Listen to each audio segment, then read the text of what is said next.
guys, welcome back to the studio sessions. My name is Brooke. Every week we talk movies and films and the film industry and why we love movies and making movies. So I introduced this segment last episode. It is time for studio notes. Now, normally I would have more variety in this segment where it's different topics. But this week, I actually want to take a few minutes and use the studio notes segment to do a little update on the Warner Brothers situation, because a lot has changed since we've talked about it here on the studio sessions. The last time we talked about it, it actually looked like Netflix was likely to get it, but Paramount had like a 3-day window or something to put their absolute best, and that was going to be the end final deal. Well, they put in their best, and it actually ended up topping Netflix's in the view of Warner Brothers. So they gave Netflix a window of time to respond and try to up theirs to match it and try to still be the best offer. And Netflix immediately chose to back out and not respond and said they were not going to change their offer at all, that the offer they gave was the best they could give. And that was that. And so immediately it shifted to, okay, now Netflix is out and Paramount is in, which I did not, again, see me feeling negatively about, but it'll be interesting. I do want to say it is not final yet. This is another, just like with the Netflix agreement, another agreement that they have. Nothing is final until it goes through regulators. However, they are planning for the goal of that to be towards the end of this year. So it is not impossible that by the end of this year, it will be final if it passes regulators. And that'll be interesting to see, because we also saw congressional hearings around this concept where before Paramount came in swooping, Ted Sarandos, Netflix CEO, was in front of Congress, and there was actually some shade thrown at David Ellis for declining to be a part of the congressional hearing. And then it was after this that the shift happened. But that was some exciting times. That was real interesting. And we do have now a big conversation happening around this, where very few people in Hollywood want this to happen. And there's a lot of people speaking out against it. There's a lot of people fighting against it. I think those conversations are just going to continue to happen. And I do wonder if it will lead to any change in how the deal is approached.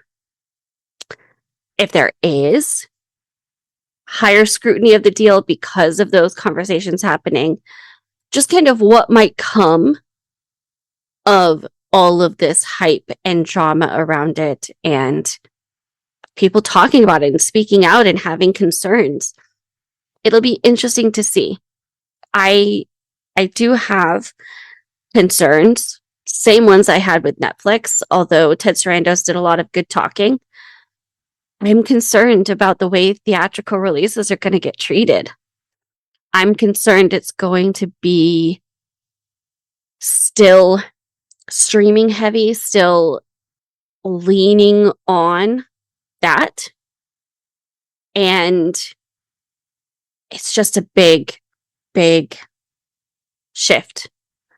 And I think it's an important aspect of how all of this is treated. And I think particularly to have a studio like Warner Brothers, who does so many of the big films that are in theaters, to have that shift could be a very big deal. So I don't know what's going to come of David Ellis in this whole thing. He has talked about doing 30 films a year between the two, like, so 15 per studio. I don't know if I see that actually happening. I think there is going to be a temptation to bloom Paramount Plus into what HBO Max is. And the hard part about that is there's a lot of very popular content, IP, films, shows that are connected to that could be impacted. And I think this is where the whole conversation of movie theater versus streaming, who's actually winning the streaming wars, are movie theaters dead, kind of becomes important. So to wrap up Studio Notes segment, we are now on watch for this becoming finalized in some way and what the drama surrounding the regulation of this is going to be. Will it make it through? Will it not? What happens if it doesn't? Stay tuned to find out.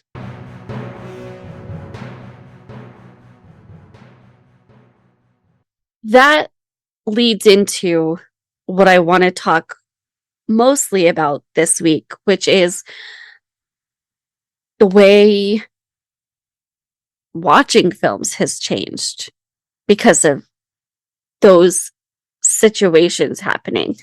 Not just the Warner Brothers buyout, like that's just the most recent happening, but in general, the streaming wars, the movie theater versus streaming, are movie theaters dead, things like that.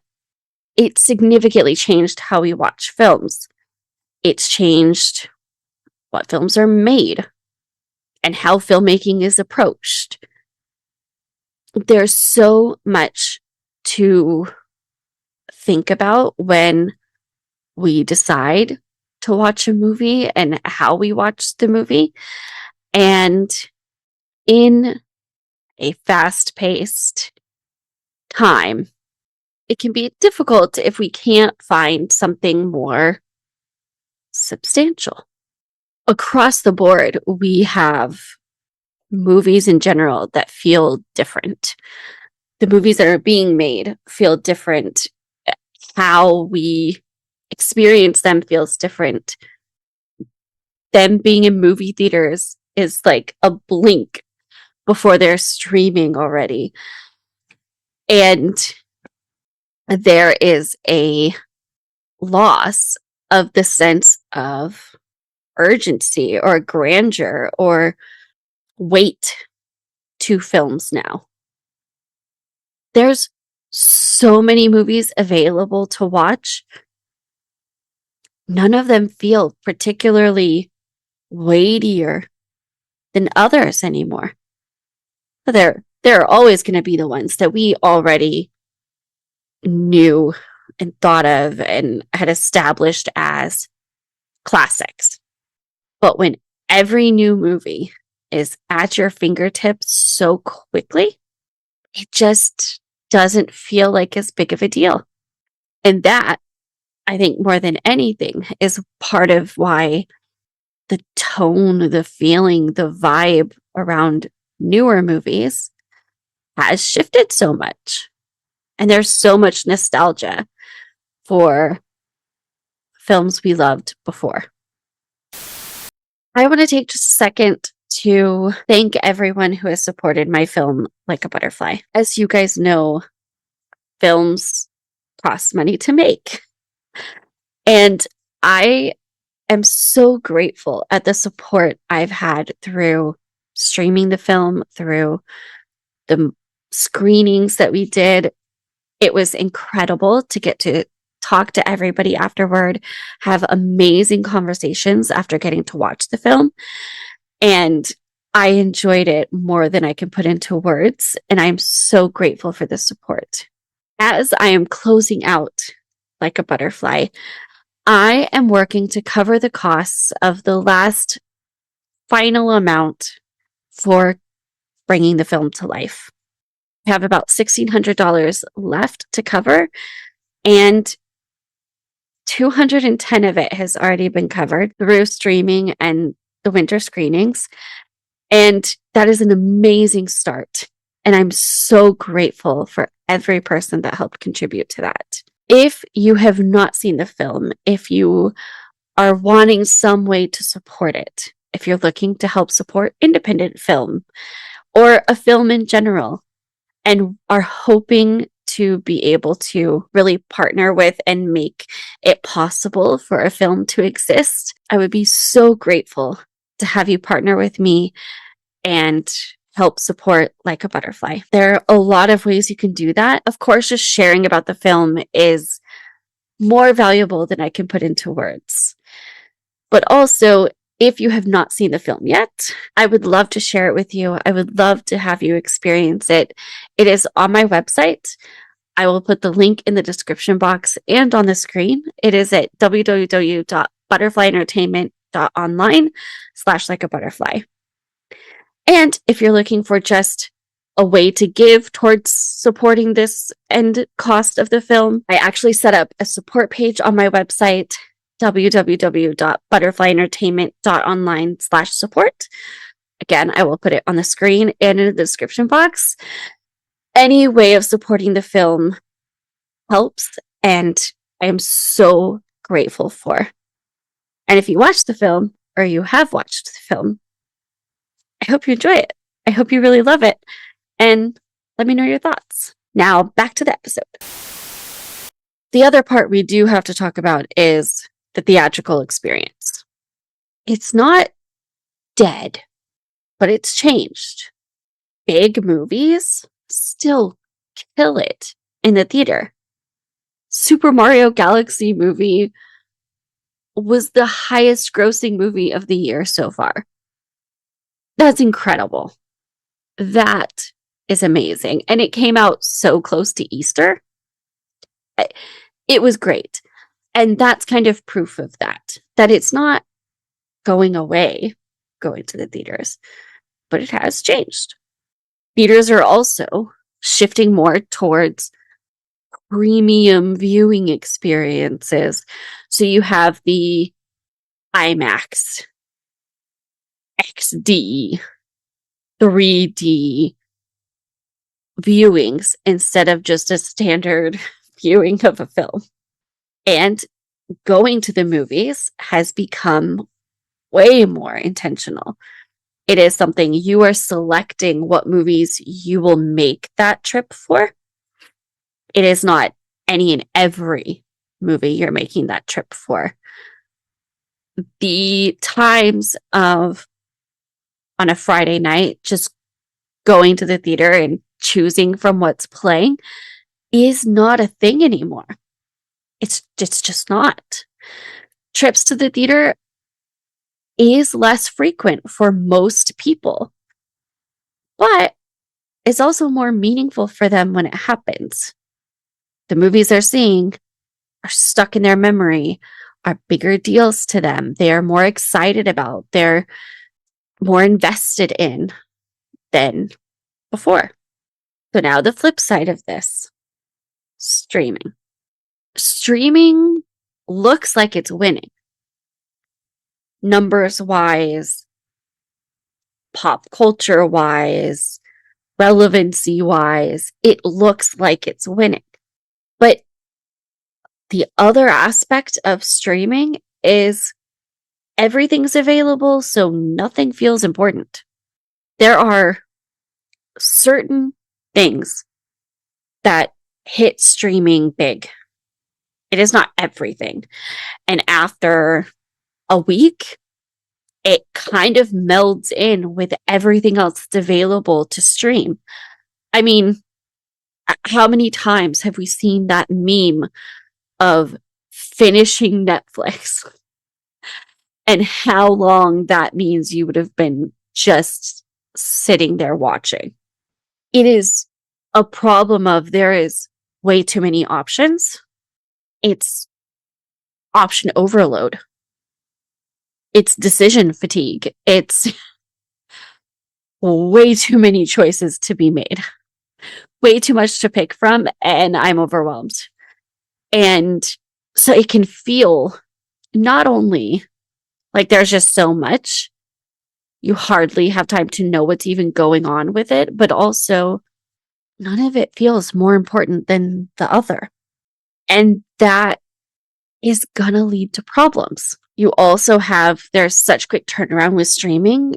Movies don't have time to actually create the buzz that it could or build on it because there's so much else available. You also have a different metric you're looking at for success or numbers or box office comparable measuring. It's different metrics. You get a lot less data, and that's different. So now to answer the question that's in the title of this episode. Who won? Who's winning? And I think the real answer is no one. Because if you look at it from all sides, everybody kind of won one thing and lost another. So streaming wins for exposure, convenience, pulling those numbers in. Theater wins in the experience it gives you, right? And the audience kind of gains and loses from both.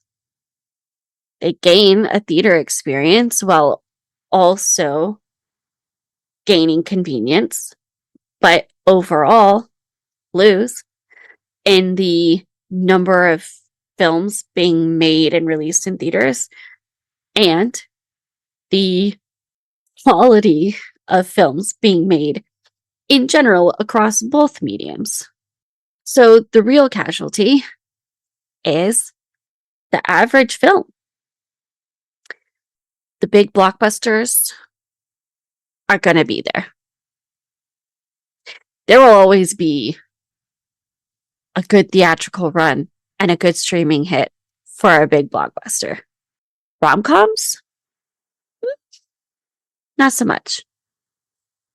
Mid-budget comedies? Not so much.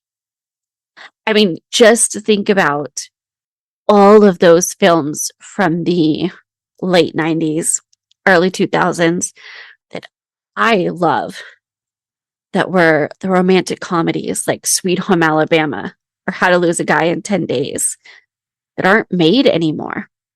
Or the comedies like the Adam Sandler comedies that now he does it Netflix and are different.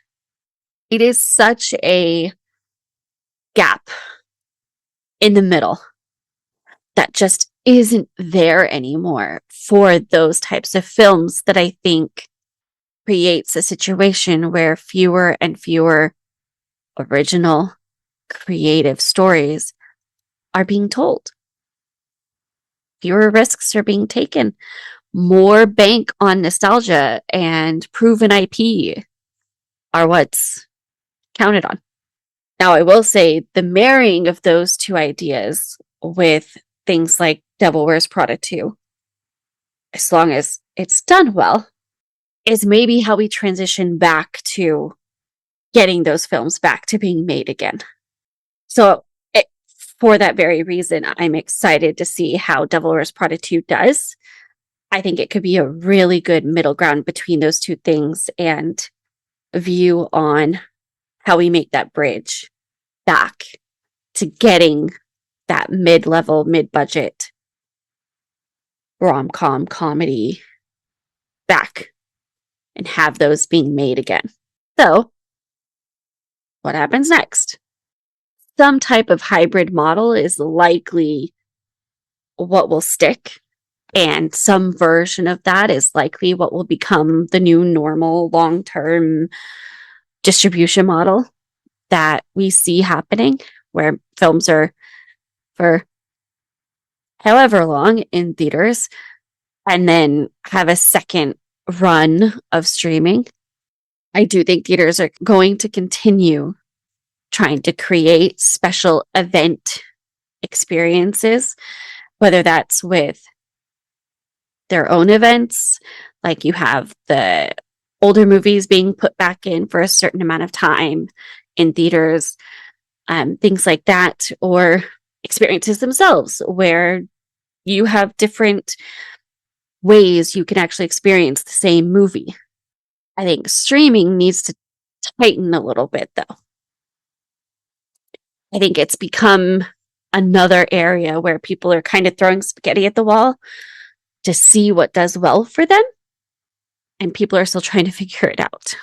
And obviously, as studios are figuring it out, we may see more consolidation. Hence the Paramount buying Warner Brothers situation.